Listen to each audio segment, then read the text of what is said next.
banyak pebisnis kan modelnya tinggal pada akhirnya hitung-hitung. Kalau kita fight cost and benefitnya seperti apa? Worth it nggak? Ya udah pasti tidak worth it ya kan. Jadi kayak ya udahlah ngapain di fight gitu kan. Ini mitos paling besar terhadap investasi. Hampir selalu orang ngomong gini, gimana nanti kalau saya dapat investor, nanti pelan-pelan saham saya delusi. Memang ngelihatnya dua sisi ya. Ngelihatnya dua sisi dalam pengertian kalau misalnya bisnisnya running so well dan mereka pengen ekspansi gitu ya, artinya bisa ngegas lagi. Jangan sampai juga gara-gara nggak bisa chip in lagi atau tidak bisa dapat financing lebih sehingga jadi draggy pertumbuhan bisnisnya. Draggy artinya ditarik ke bawah gitu Pak ya. Iya, jadi ketahan karena satu pihak Founders Theory. Hai Fox, hari ini kita pertama kali ngobrol sama narasumber yang bidang bisnisnya adalah hukum. Pemilik Law Office H&Co, Pak Teddy Haryadi. Pak Teddy, thank you udah luangkan waktu hari ini. My pleasure Pak Adit. Mohon maaf kalau saya ada salah-salah kata, mohon jangan disomasi. Justru saya yang takut kalau salah-salah kata. Pak, ini kan ada pengacara litigasi Ya. dan non litigasi. Oke. Maksudnya itu bedanya apa sih Pak? Nah, litigasi sebenarnya simple. Mereka lebih banyak beracara di pengadilan untuk sidang-sidang lah. Kalau non litigasi, sisi lain lebih banyak sebenarnya nanganin corporate issues semacam due diligence atau drafting atau memberikan satu legal opinion tertentu. Kira-kira kalau ada bisnis seperti ini sebaiknya seperti apa ya? Apa yang kita perlu aware dan apa yang perlu untuk diantisipasi? Menarik. Jadi biasanya kalau dari sudut pandang merger, akuisisi dan lain sebagainya kan kita lihat dari sudut pandang bisnis atau at least finance. Oke. Nah kita memang belum pernah melihat dari sudut pandang legalnya seperti apa. Oke. Nah itulah kenapa kedatangan Bapak hari ini akan sangat menarik. Pertanyaan pertama karena Bapak sudah bahas tentang due diligence tadi. Kalau dari sudut pandang finance, kalau kita due diligence biasanya yang dilihat itu kan pasti dari financial statementnya itu net profit marginnya, Correct. terus dari profitnya itu apakah stabil, tidak terlalu naik turun gitu ya, growth-nya berapa persen dan segala macam. Tapi kalau dari sisi legal, saat Bapak melakukan due diligence, sebenarnya dari sisi legal bisnis itu apa Pak yang dilihat Pak? Oke. Nah, begitu legal due diligence, hampir sebagian besar kan begitu mereka berikan laporan keuangannya, pasti quote-unquote tanda kutip cantik lah. Kita coba ngelihat begitu beberapa transaksi yang dianggap cantiknya itu, makanya kita lebih preferable laporan keuangannya yang sudah diaudit ya. Nah, kalau misalnya belum diaudit pun oke gitu kan, kita tetap jalanin. Nah, beberapa hal yang kita cek, contoh begitu mereka bilang mereka punya aset di dalam laporan keuangan, kita akan ngecek dokumentasi hukumnya yang dibilang aset itu seperti apa. Katakan kalau misalnya fixed asset, apakah ini sudah jadi atau masih aset dalam pembangunan gitu kan? Gitu. Nah, pencatatannya seperti apa? Nah, kalau misalnya sudah dicatat sebagai fixed asset, mereka belinya apa nih? Apakah itu sudah sertifikat kah atau ternyata masih berupa pengalihan dari let's say warga setempat atau seperti apa? Makanya ini yang kita perlu cek sebenarnya detailnya seperti apa. Lalu di sisi lain katakan begitu laporan keuangan kan bukan hanya ada aset ya, tapi ada liabilities. Nah, liabilitiesnya ini katakan ada hutang-hutang. Apakah hutangnya itu tercatat? Karena satu hal yang kita perlu aware gini, kalau hutang yang kita aware di dalam perjanjiannya sudah ada belum kira-kira jatuh temponya kapan? Nah, kalau sudah ada jatuh temponya yang banyak, yang kita khawatir adalah jangan sampai perusahaan ini nanti ada kemungkinan untuk di PKPU atau pilot lagi. Nanti kalau misalnya ada pembayaran yang dianggap belum lunas gitu. Menarik. Jadi kalau di due diligence untuk dari sisi legal, pertama yang Bapak konfirmasi adalah memang keabsahan data yang dikasih itu dulu ya Pak ya? Iya, betul. Oh itu menarik banget karena memang kalau dari sudut pandang pebisnis biasanya kita ya percaya dulu aja lah. Apalagi kan biasanya yang kita lihat dari yang memang dilaporin di pajak. Buku pajaknya itu kan yang dilihat. Cuman benar juga kalau tadi tentang tanggal aja kita nggak kepikir sih. Karena kalau tanggal itu ternyata berbarengan pembayarannya bisa jadi cash flow-nya akan sedikit beresiko gitu ya. Iya. Menarik. Saya pernah ngobrol sama Bapak, apalagi tadi terkait yang surat tanah, Bapak sempat share ada beberapa mafia atau cara-cara untuk membuat surat itu palsu tapi terlihat asli gitu Pak ya. Kita perlu ngerti bagaimana cara virus bekerja sehingga kita bisa bikin antivirusnya. Oke. Katakan kalau misalnya, ya ini baik juga untuk di-share. Katakan kalau misalnya ada girik palsu seumpama. Memang yang paling basic kita harus cek ke kantor kelurahan apakah tercatat gitu kan di dalam buku tanahnya itu. Nah, lalu dengan model sepintas lalu dengan girik yang ada sebenarnya bisa, walaupun itu bukan jadi, tapi bisa jadi indikator awal lah. Katakan model giriknya kalau misalnya itu yang dipalsukan, warnanya kecenderungannya memang udah mulai pudar-pudar juga coklat, tapi apakah ada unsur agingnya gitu, artinya ada unsur decomposing itu udah mulai rusak-rusak atau memang literally masih utuh gitu kan. Apalagi kalau misalnya katakan sudah puluhan tahun lama gitu, 40 atau 50 tahun tapi nggak ada kayaknya kok rusak-rusaknya dikit gitu. Nah, karena kan rusaknya itu kan biasanya natural. Tapi kalau misalnya girik yang dipalsukan kan orang baru dibikin gitu kan, gimana bisa rusak. Lalu yang menarik kalau dilihat dari tekstur kertasnya, kan kalau misalnya yang udah aging suka keluar tuh Serat-seratnya. serat-seratnya itu gitu. Jadi begitu diraba-raba kelihatan udah mulai keluar-keluar. Kalau kertasnya baru kan nggak keluar. Lalu yang paling menarik lagi gini, karena sempat ada teman-teman yang share gitu ya. Ini based on true story nih Pak ya. Maksudnya bukan cerita dari film ini ya. Iya. Ada lagi yang modelnya diendus. Nah, kan untuk kelihatan coklat mereka lakukan satu proses tertentu lah. Tetapi begitu diendus ada aroma-aroma tertentu nih. Entah aromanya teh, kopi atau Kotoran. Iya gitu kan. Karena mereka masukkan ke bambu lalu diendepin sehingga itu terjadi kesannya proses decomposing. Tapi kan decomposingnya bukan yang memang natural. Ya, itu maksud saya kenapa saya share di sini karena ini kan praktik yang sudah berjalan. Tapi seringkali kalau pebisnis kan nggak kepikir ke situ Pak. Iya. Maksudnya apalagi dalam konteks yang jualan mungkin yang jual gerik palsunya orang udah berusia yang tidak terlalu mencurigakan lah gitu Pak. Iya. Dibilang dia punya surat, jualnya jual BU. Betul. Ternyata pas dilihat, iya memang udah rusak juga udah tua. Masa palsu yang kayak begini bukan kayak surat baru dibikin. Tapi ternyata itu ada teknik decomposing instan yang sebenarnya tujuan untuk memalsukan dokumen gitu Pak ya. Iya. Dan ternyata itu kalau kita sedikit mengerti tentang legal, ya kita jadi lebih aware lah. Dalam konteks itu kita jadi lebih aware bahwa ternyata dari sisi legal banyak banget orang yang berusaha ngehack cara-cara ilegal. Betul. Supaya bisa ngelakuin penipuan-penipuan. Iya. Banyak sekali Pak kalau konteks bisnis. Banyak ketidakpuasan atau konflik terjadi. Salah satunya ketika franchise Pak. Oke. Saya lihat sangat sering ketemu orang yang sangat tidak puas sama franchise yang dia ambil. Terus dia bahkan ngerasa ini penipuan. Beberapa waktu lalu saya nggak sebut brand ya. Kita tidak sebut brand di sini tapi anggap aja ada sebuah brand teh lah gitu ya. Ada yang merasa ditipu sama sebuah brand teh ini karena dianggap wah ini penipuan karena franchise-nya tuh penghasilannya nggak seperti yang dijanjikan di awal saat promo marketing. Oke. BEP sekian bulan. Tapi ketika saya datang ke Expo Franchise, memang semuanya tuh janjiin BEP Pak. Ada gambaran walaupun dia udah kasih tanda bintang dan segala. Sebenarnya secara komunikasi legal, boleh gak sih kalau kita bisnis franchise ngasih tahu nih BEP-nya sekian bulan kasih tanda bintang kalau mencapai sekian-sekian atau seperti apa sih sebenarnya Pak? Kita ke yang simple dulu ya. Begitu kita ngomong tentang franchise, sebenarnya ada satu hal yang dijual sama franchise apanya sih, kan semacam kayak SOP-nya lah. Gitu kan, standard operating procedure-nya yang unik sehingga itu dengan harapan bisa punya keuntungan tersendiri, punya keunikan tersendiri. Nah, tapi ada satu aturan di dalam franchise sebenarnya harus sudah terbukti di dalam laporan keuangannya secara berapa bertahun turut-turut membuktikan terjadi profit.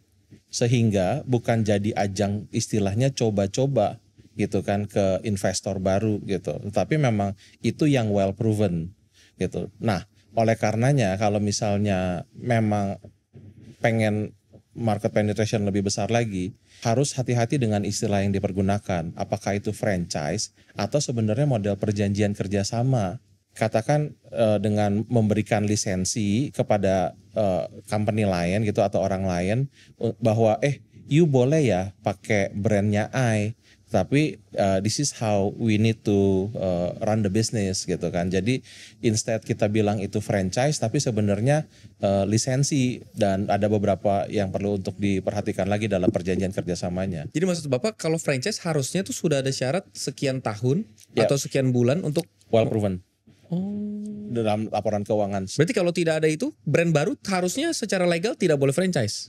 Iya, Tapi mereka bisa pakai yang tadi perjanjian kerjasama itu, Pak. betul, betul, betul. Menarik.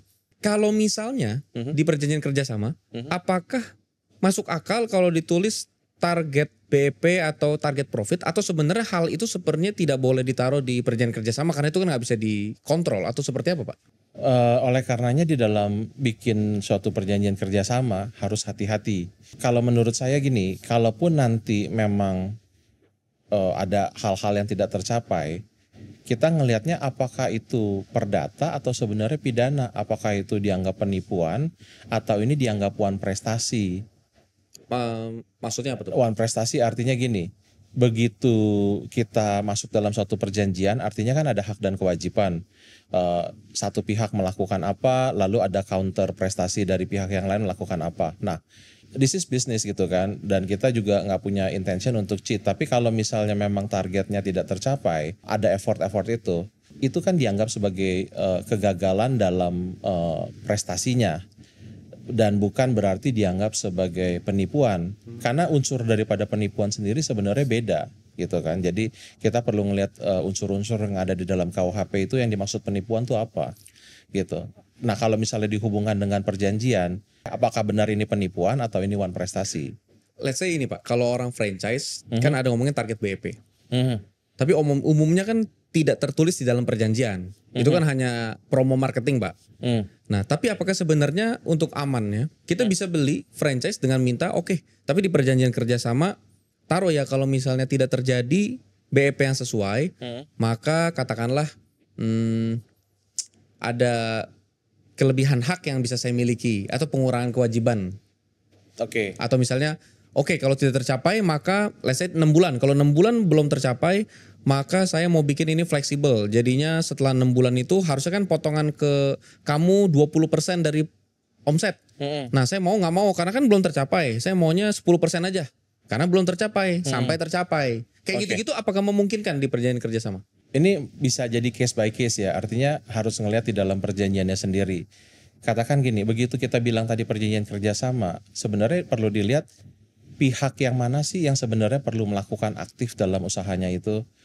Apakah si... Let's say ini adalah si franchisee yang ngambil franchise-nya, Pak. Nah kalau misalnya dia yang perlu melakukan effort, kalau misalnya dia tidak tercapai gara-gara let's say sendiri iya, gitu ya? lah gimana bisa iya, itu iya, gitu make kan. sense. So that's why. Jadi Oh iya, betul. nah hal-hal yang kayak gini sebenarnya buat usaha mungkin nggak banyak orang aware, tapi detail-detail kecil seperti ini yang perlu untuk diperhatikan sih. Ya. Karena menurut pengalaman kita terlalu pahit bisa ribut, terlalu manis juga ribut gitu. Iya ya.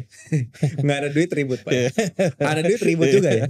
Ini sebenarnya tadinya saya udah menstrukturkan pertanyaan dari due diligence dan bla bla. Tapi kayaknya dari sudut pandang ini saya lebih tertarik lempar-lempar studi kasus ke Bapak.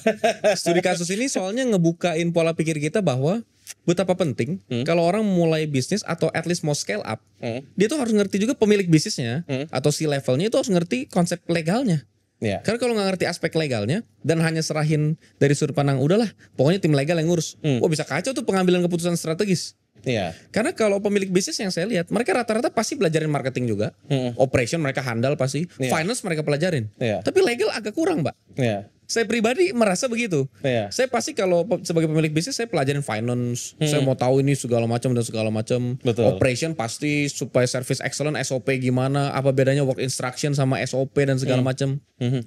Tapi kalau legal nggak terlalu ngeh gitu loh, Pak. Yang menarik justru gini, begitu bisnisnya sudah broad antar negara, aturannya beda-beda di tiap negara. Oh ya. Yang mungkin di negara satu it works karena pengaturannya demikian, di negara lain mungkin beda. Ya. Dan makanya kita perlu aware bahwa di Indonesia sendiri mereka kan punya sistem juga gitu kan, peraturan sendiri gitu yang kita perlu aware. Jadi untuk make sure kita ada di dalam perimeter lah koridor yang ada. Menarik. Ngomongin studi kasus. Saya mulai dari yang paling terkenal dulu, tapi saya nggak sebut brandnya. Cuman saya agak bingung dan penasaran secara konsepnya kenapa dia begitu, Pak. Oke. Tolong cerahkan saya aja kenapa ada orang melakukan itu. Adalah kepailitan. Oke. Nah, saya cuma sederhana berpikir bahwa kan ada beberapa brand katakanlah properti atau non properti, ada simpan pinjam yang strateginya itu dia pakai kepailitan untuk menghindari mungkin pembayaran kewajiban atau hutang-hutang. Sampai kan ada beberapa pengacara juga memang ahli kepailitan. Emang dia pakarnya kepailitan. Oke. Nah, saya awalnya nggak kepikir kok ada orang pakar kepailitan. Mana ada orang mau pilot. Tapi kok ada orang pakar kepailitan gitu kan. Oke. Oh, setelah ngobrol-ngobrol kayaknya dugaan saya. Karena kalau dia bisa bikin dia pilot, kan hanya ngejual aset PT untuk ngebayar hutang-hutang. Jadi dia nggak perlu lagi ngebayar sepenuhnya kewajiban dia. Oke. Dan sebelum dia pilot pun mungkin asetnya sudah dia jual-jualin dulu gitu kan. Dengan berbagai cara gitu. Jadi aset yang terjual juga sebenarnya sedikit atau apa. Itu sebenarnya kenapa orang pilot, Pak? Dan apakah itu benar-benar menguntungkan dia? Kita ngelihatnya lebih ke purpose-nya dulu ya. Jadi purpose dari debitur sama kreditur tentu beda. Oke. Kalau si kreditur artinya yang punya tagihan atau punya Yang dihutangin sama dia gitu ya. Iya. Jadi si debiturnya belum bayar gitu kan, ada satu jumlah pembayaran tertentu lah katakan. Nah, memang begitu ada PKPU dan kepailitan jadi salah satu tools yang cukup efektif untuk nagih utang nih. Kalau lewat gugatan perdata jangka waktunya panjang. Oke.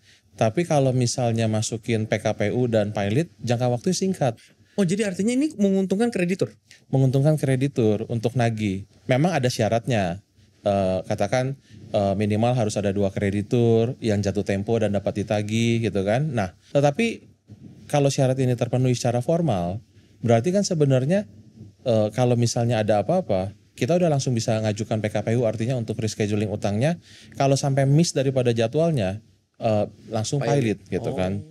Nah, itu konsekuensinya. Sehingga untuk dapat kepastian gitu. Nah, memang jarang sebenarnya company di Indonesia yang voluntarily kalau misalnya udah deh kayaknya bisnis not run so well gitu Pilot kan. aja gitu. Iya, kita pilot atau kita pakai istilah kita likuidasi deh. Itu jarang, Pak.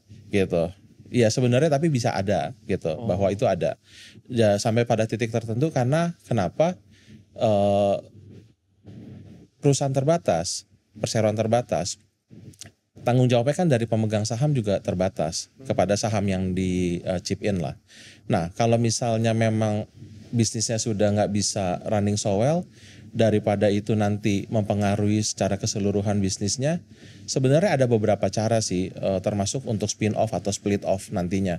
Tetapi sebelum dilikuidasi, sehingga daripada ruining the whole gitu ya, lebih baik ya udah istilahnya cut loss lah di bisnis. Oke, ini karena saya benar-benar awam, Pak. Jadi pertanyaan saya artinya adalah justru kalau IT jadi masuk ke dalam kepailitan, yang diuntungkan adalah orang yang memang dihutangin gitu, Pak. Harusnya. Kalau misalnya untuk masuk kepailitan itu untuk istilahnya nagih hutang lah dari sisi sudut pandangnya Kreditur. Jadi sebenarnya kalau ada satu perusahaan masuk ke dalam proses pilot, seharusnya yang lebih diuntungkan adalah krediturnya. Iya. Seharusnya begitu. Iya. Gitu. Jadi untuk mastiin utangnya bayar gitu. Tapi bisa juga jadi ini ternyata karena krediturnya itu bukan yang pegang jaminan dan ternyata begitu sudah masuk kepailitan kabul lebih besar hutangnya daripada asetnya. Oke, Sehingga kalau dihitung-hitung dapetnya kecil banget. Nah, itu kan yang banyak terjadi justru itu, Pak. Iya. Jadi kalau seperti itu kasusnya menguntungkan debiturnya.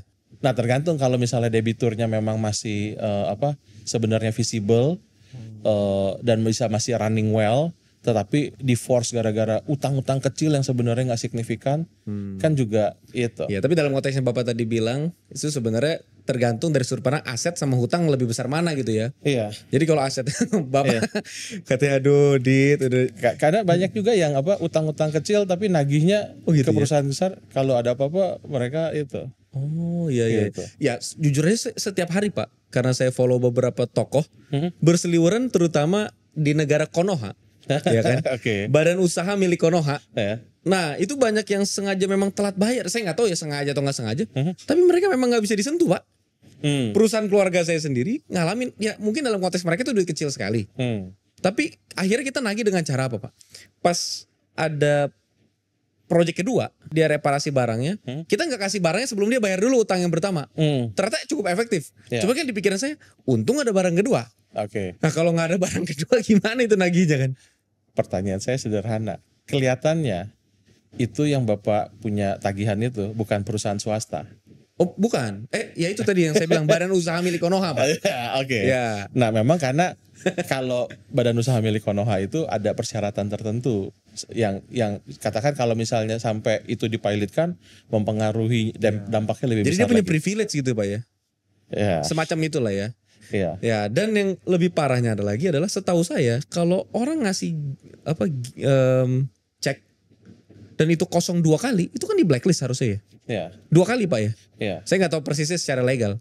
Tapi ini wah Pak, dia mau 20 kali, mau 200 kali dalam sehari, nggak ada urusan Pak, nggak ada blacklist. Iya. Itu memungkinkan Pak ya. Jadi sebenarnya kalau misalnya beberapa kali kosong gitu, indikasinya bukan hanya perdata, tapi sebenarnya ada indikasi bisa lari ke pidana juga sebenarnya. Ya cuman kan kita kalau orang-orang kecil mah nggak bakal kuat ke situ Pak. Cuman Iya. intinya kita baru tahu bahwa ternyata permainan itu nggak hitam di atas putih. Betul. Memang yang menarik dari sisi bisnis, banyak pebisnis kan modelnya tinggal pada akhirnya hitung-hitung. Kalau kita fight, cost and benefitnya seperti apa? Iya, iyalah. Worth it nggak? Ya udah pasti tidak worth it ya kan. Jadi kayak ya udahlah ngapain di fight gitu kan. Ya. Ini saya tertarik karena Pak Teddy ini kan orangnya sangat aman. Ya. Sampai sudah mulai sedikit berkeringat dingin. Justru kalau Bapak terlalu berani Ya. bisa miss dari sudut pandang objektif. Ya. Tapi kalau Bapak terlalu aman Ya. bisa nggak tersampaikan apapun. Oke. Tapi Bapak saya lihat Bapak ada di thin line yang berbahaya tapi aman. Ya. Nah, Mudah-mudahan. ya, karena dari sini kita soalnya gini Pak, kita kan pengen belajar. Ya. Tapi kalau ngomongin hukum, kita nggak bisa belajar secara formalitas karena to be honest, apa yang mau dipelajari secara formalitas? Nggak mungkin kita mau bacain KUHP, kita tahu persis berjalannya nggak seperti itu Pak. Ya. Maksudnya kan cara interpretasi lebih penting daripada apa yang tertulis. Nah itulah kenapa makanya kita diskusi lebih seperti ini. Gimana cara kita memahami bahwa iya ya selama ini jangan-jangan bisnis saya kelirunya adalah itu. Contoh kasus lain Ya. adalah ini mitos paling besar terhadap investasi. Oke. Hampir selalu orang ngomong gini, gimana nanti kalau saya dapat investor, nanti pelan-pelan saham saya delusi. Memang ngelihatnya dua sisi ya. Ngelihatnya dua sisi dalam pengertian kalau misalnya bisnisnya running so well dan mereka pengen ekspansi gitu ya, artinya bisa ngegas lagi. Jangan sampai juga gara-gara nggak bisa chip in lagi atau tidak bisa dapat financing lebih sehingga jadi draggy pertumbuhan bisnisnya. Draggy artinya ditarik ke bawah gitu Pak ya? Iya, jadi ketahan karena satu pihak pengen chip in untuk bisa growth lebih besar lagi, tapi satu pihak aduh kemampuan finansialnya terbatas nih gitu. Nah, makanya kita selalu rekomen memang kan di company ada anggaran dasar gitu kan, itu fine. Tapi kita sudah siapkan belum joint venture agreement-nya atau katakan shareholders agreement-nya. Kalau misalnya memang ada hal-hal seperti ini, kita perlu aturnya seperti apa? Apakah memang prioritas financing-nya selalu modelnya capital call? Atau misalnya kita akan selalu prioritas third party financing gitu kan? Atau shareholders loan kah? Gitu. Atau modelnya nanti akan seperti apa? Ya. Kalau dari sudut pandang Bapak, mana yang lebih masuk akal? Apakah shareholders, ini nanti kasus per kasus. Tapi apakah shareholders loan dengan bunga yang sangat minim, dengan bunga yang sangat lunak itu lebih jadi solusi daripada chip in, yang capital call? Ataukah sebenarnya secara fakta, ya mau nggak mau, kalau yang satu chip in harus yang satu juga harus chip in? Atau gimana sih Pak? Nah, memang idealnya Kalau misalnya ada satu party chip in yang party lain juga chip in, artinya kan sehingga voting rate-nya pada akhirnya suaranya nanti tetap sama lah. Ya. Nah, tapi kan kemampuan financingnya bisa beda-beda. Kalau misalnya chip in kan berarti dananya itu sudah langsung masuk ke company. Ya. Nah, kalau shareholders loan kan mereka bisa tarik lagi. Nah, pertanyaannya shareholders loan-nya dari sisi parent company-nya, mereka bisa dapetin financing nggak? Katakan dari negara asal. Katakan kalau suku bunga di Indonesia berapa persen, terus kita ada kerjasama dengan negara, let's say company tertentu dari perusahaan asing gitu ya, yang pembiayaannya kalau di banknya mereka di sana suku bunganya kecil. Nah, kalau misalnya memang memungkinkan dari headquarters saya itu nanti yang inject dalam bentuk shareholders loan gitu kan dengan bunga yang lebih kecil, kenapa tidak? Gitu kan, artinya bisnis lah. Kalau misalnya bisa dapat financing yang lebih menarik, why not? Kalau terkait chip in tadi Pak, sebenarnya secara aturan apakah bisa sepihak maksa chip in? Atau harus keputusan 50% plus 1? Atau harus 75% voting?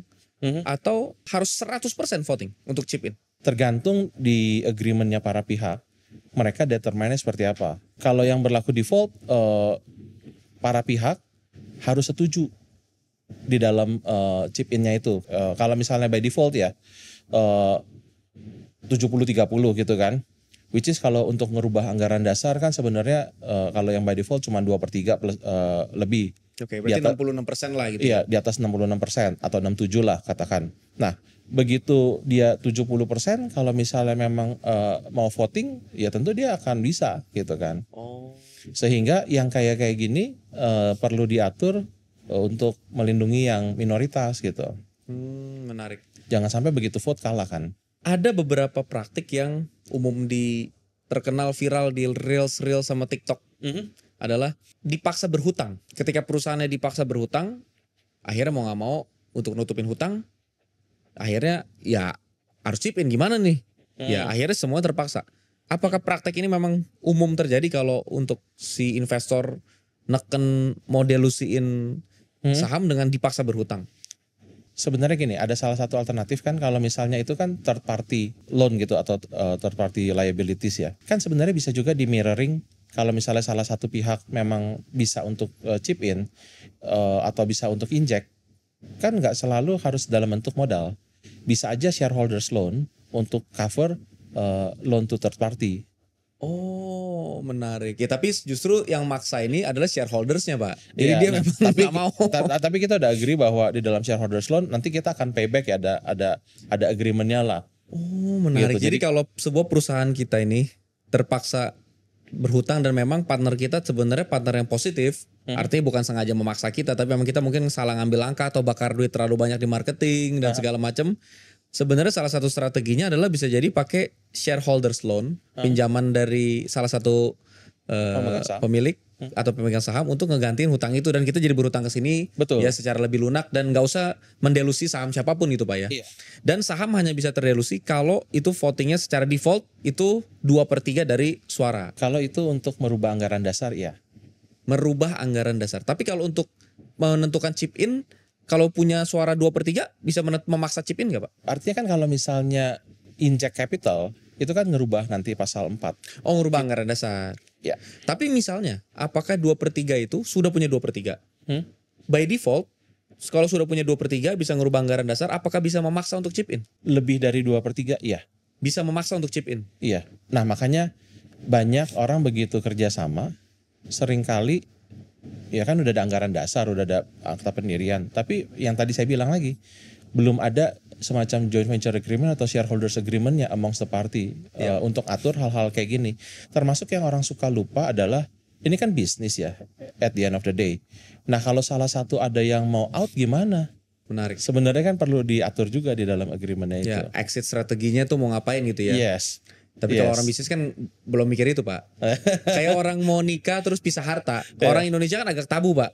Pisah harta nikah kan. Karena dipikirnya masa baru mau nikah udah mikirinnya pisah harta gitu mau. Iya padahal kan at the end of the day bisnis. Kan kalau misalnya memang interestnya sudah beda gitu kan. Ini kan perlu bisa jadi liquid lagi gitu untuk di yang lain. Sebenarnya hal-hal gini kan menurut saya Pak ya. Kategori bisnis apapun kan kurang lebih mirip-mirip lah. Iya. Sayang banget kalau misalnya harus custom consultation ke orang-orang seperti Bapak, lawyer-lawyer yang non litigasi, rasanya sih menurut saya itu umumnya bisnis itu belum ngerasa butuh kalau belum ada masalah. Nah itu Nah justru ini kan sebenarnya lebih butuh untuk mencegah masalah terjadi. betul. Nah sayangnya adalah saya sangat jarang atau bahkan belum pernah menemukan seminar atau workshop atau kelas pembahasan untuk konteks legal business, Pak. Nah oleh karenanya saya suka share sama teman-teman juga yang kita bilang terlalu pahit ribut, terlalu manis juga ribut. Nah justru sebenarnya yang perlu kita tanamkan, kalau sekarang kan kita sudah lebih common lah. Kalau misalnya insurance, ada orang yang tawarkan insurance gitu ya. Kalau zaman dulu kan ada orang tawarkan insurance, lu ngapain lu nyumpain Tabu gua mati banget gitu ya, gitu kan. Nah, tapi kalau sekarang kan oh iya, ini jadi satu kebutuhan gitu kan. Nah, tapi begitu legal gitu kan atau misalnya kebutuhan hukum, unfortunately dicari begitu ada problem. Padahal kan kalau ada kangtau sebenarnya juga perlu untuk diantisipasi loh. Jangan sampai gara-gara yang namanya teman keluarga ribut gitu. Justru kita lebih baik kan ngomong agak-agak let's say pahit dulu gitu kan, agak-agak gak enak, tapi kita karena tujuannya untuk long run. Karena Jangan kalau sampai udah ngerusak. ada kurikulum standar, Pak. Ya. Bapak share atau umumnya lawyer-lawyer seperti Bapak nge-share itu akan lebih ngebantu karena memang jujur aja bukannya apa ya. Pebisnis itu kan nggak ngerti aspek legal, Pak. Ya. Jadi kalaupun mau konsul sama Bapak, dia juga bingung, Pak. Saya misalnya mau konsul sama Bapak, saya bingung tuh mau ngebahasnya apa, Pak. Karena ini perusahaannya baru jalan. Bahkan belum jalan nih. Oke. Apa aja yang mau dilihat. Oke. Dan kalau langsung dikasih misalnya say kayak umumnya kan prakteknya kan konsultasi seperti ke dokter biaya per jam gitu atau biaya per dokumen. Ya tetap aja kita bingung dokumen apa yang mau dibikin. Toh saya udah ke notaris. Ya. Saya udah punya CV-nya atau PT-nya. Terus apalagi yang mau dibikin? Oke. Nah, ternyata saya baru tahu bahwa MOU yang pakai apa namanya 10.000 itu materai itu pun sebenarnya nggak terlalu kuat di mata hukum karena nggak penting kalau nggak ditandatangan di sama notaris gitu, Pak. Oke, penerapannya beda. Materai aspek formal. Jadi karena ada ketentuan di undang-undang materai itu setiap dokumen yang punya fungsi legal perlu untuk ada materainya, gitu kan. Nah, tetapi kalau untuk notaris beda. Kalau misalnya dokumennya itu dengan akta notaris dibuatnya, itu pembuktiannya dianggap sudah sah. Artinya para pihak nggak bisa deny bahwa enggak, bukan saya yang tanda tangan gitu. Tapi kalau hanya tanda tangan di atas materai itu bisa didinai. Iya, makanya biasanya kita suka lengkapi ada saksi-saksinya juga dari both parties. Gitu. Soalnya kalau tanda tangan kan umumnya kalau kita bisnis yang nggak ngerti legal terlalu ya kan kalau korporasi mungkin dia udah punya orang legal kuat lah, Pak. Tapi kalau orang yang belum sebuah korporasi karyawan baru 100-200 belum ribuan. 100-200 mungkin tim legal juga baru 1-2 orang, Pak. Itu pun juga mungkin masih yang tim legal yang masih baru-baru dan segala macam. Bahkan banyak yang belum punya tim legal full time. Nah, apa-apa juga semuanya tanda tangan di atas materai aja. Cuman kan tergantung apa yang tercatat di dalamnya. Karena ternyata yang dicatat di dalamnya kalau cacat hukum pun nggak bisa dibenarkan juga walaupun sudah tanda tangan gitu, Pak ya. Hal-hal seperti ini harus muncul di mindset entrepreneur. Unfortunately gini, baru-baru ini kita ketemu dengan let's say entrepreneur lah, jalankan untuk usaha buku gitu ya. Nah begitu lagi jalankan usaha buku, dia daftarkan kan mereknya, udah cetak nih karena dia udah minta ISBN segala macam, tapi ternyata mereknya ditolak gitu kan. Waduh gitu kan. Padahal udah cetak ya? Iya padahal udah cetak gitu. Gimana tuh ya? Nah makanya hal-hal yang kayak gini kan kalau misalnya kita aware dari awal, ya biar kita apply dulu, jangan sampai begitu udah barangnya kemana-mana ternyata harus ganti merek lagi ternyata. Tapi memang buku harus daftar merek, Pak ya? Dia pengen di dalam bukunya ada mereknya dia. Oh gitu di dalam kan. bukunya ada merek. Oh. Merek penerbitnya itu. Ya gitu. tapi merek penerbitnya itu pun sendiri belum punya haki ya. Masih diproses gitu, Pak ya? Enggak, harus apply baru lah istilahnya. Oh menarik. Karena kan nungguin haki itu saya pribadi nunggunya itu bisa 10 bulan, 18 bulan, Pak. Baru dikasih tahu ini bisa atau enggak, Pak. Tapi kan setidaknya kalau kita lawyer kita udah ada walaupun nggak 100% ya, tapi setidaknya kita minimalkan resikonya lah. Kita bisa ada preliminary checknya dulu gitu kan. Nah umumnya kalau yang saya biasa lakuin ke konsultan haki, mereka tuh hampir pasti jawabnya ini 50-50 ya, Pak. Iya, tapi kan kita lihat di database preliminary checknya kurang lebih yang mirip-mirip kayak gini ada atau enggak sih? Sehingga kita bisa punya Ya memang nggak 100% tapi sedikit prediksi lah kemungkinan bisa berapa persen nih chancesnya. Katakan kalau semuanya nggak ada yang sama gitu ya dan merek kita unik banget, Gaspol aja tuh ya. iya harusnya sih lewat. Menarik. Bahkan saya pernah dengar informasi, tapi ini kan informasi lapangan Pak, makanya saya harus klarifikasi. Iya. Bahwa ternyata kalau merek kita ternyata sudah banyak masif penggunaannya, sekalipun itu ada yang mirip, dia kemungkinan besar akan tetap meloloskan kita karena dianggap sudah bermanfaat dan sudah banyak masif dipakai. Itu benar atau enggak Pak? Kalau saya sih advice ke teman-teman ya, nyari something yang unik lah. Contoh zaman dulu pada saat belum ada YouTube gitu kan, begitu kita asosiasikan dengan YouTube kita udah tahu ke arah mana gitu kan. Kalau misalnya Twitter sampai ada istilahnya kita lagi nge-tweet gitu, berarti kan kita tahu. Itu unik banget gitu ya. Iya, nah jadi hal-hal yang kayak gini yang bikin leverage pembeda di dalam bisnisnya kita. Menarik. Faktanya sekarang itu Pak, banyak yang menurut saya itu mafia haki Pak. Betul. Orang-orang yang sudah mendaftarkan dulu merek, seperti mafia domain. Iya. Dia mendaftarkan dulu, mereka dia nggak pakai Pak. Dia daftarin dulu daftarin. Nanti kalau udah nyerempet punya kita, dia bisa ketok pintu kita, dia minta ganti rugi yang signifikan Pak. Biasanya itu yang mafia-mafia itu mereka lakukan untuk merek-merek terkenal. Yang mereka lihat belum didaftarin gitu ya. Iya, katakan di tren lagi happening merek tertentu gitu kan. Mereka masuk daftarkan dulu di Indo. Oh, menarik. Gitu. Dan itu memang faktanya di Indonesia first to file itu sangat berpengaruh ya Pak ya. Artinya nggak peduli mereka pakai nggak pakai, kalau mereka filing duluan dengan nama itu, yang udah punya nama dan udah pakai nama itu tapi belum pernah nge-filing ke Haki pun tetap akan kalah sama orang yang belum pernah pakai hanya nge-filing doang gitu Pak ya. Iya, makanya untuk beberapa merek terkenal yang dianggap first file-nya itu apakah dianggap first file yang ada di luar negeri atau first file nanti yang ada di Indonesia. Kalau hukum di Indonesia, yang di Indonesia kan Pak ya? Nah, Indonesia kan sudah ratifikasi, ada konvensi. Artinya apa tuh Pak? Dengan beberapa negara. Oh, jadi kalau di negara-negara tertentu itu sudah ini. Oh, menarik.